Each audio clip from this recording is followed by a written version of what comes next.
우리가 알고 있는 성경은 과연 완벽하게 일관된 책일까요? 예수님의 생애와 가르침을 기록한 복음서들은 서로 모순 없이 조화를 이루고 있을까요? 오늘은 미국의 저명한 신학자 바트 어만이 쓴 예수, 가려진 진실을 통해 성경 속 숨겨진 모순과 그 의미에 대해 알아보겠습니다. 1.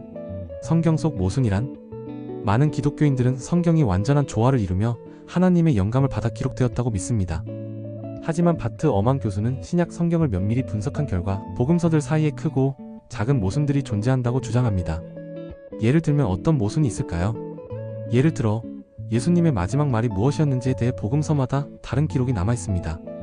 마가복음에서는 예수님이 나의 하나님, 어찌하여 나를 버리셨나이까?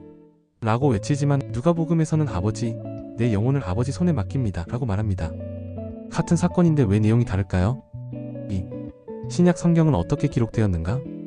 어만 교수는 신약 성경이 예수님 생전이 아니라 그분이 돌아가신 후 수십 년이 지나 구전으로 전해지다 기록되었다는 점을 강조합니다.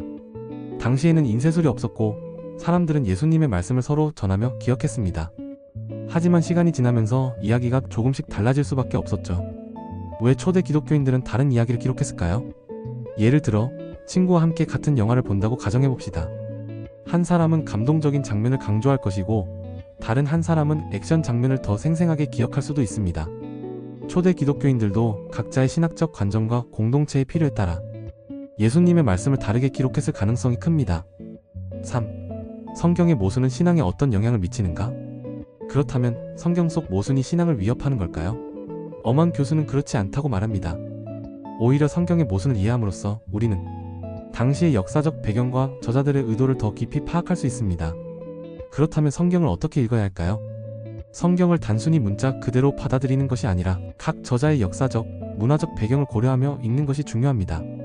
신앙은 성경의 완벽함이 아니라 그 메시지를 어떻게 이해하고 적용하는지에 달려있기 때문입니다. 4.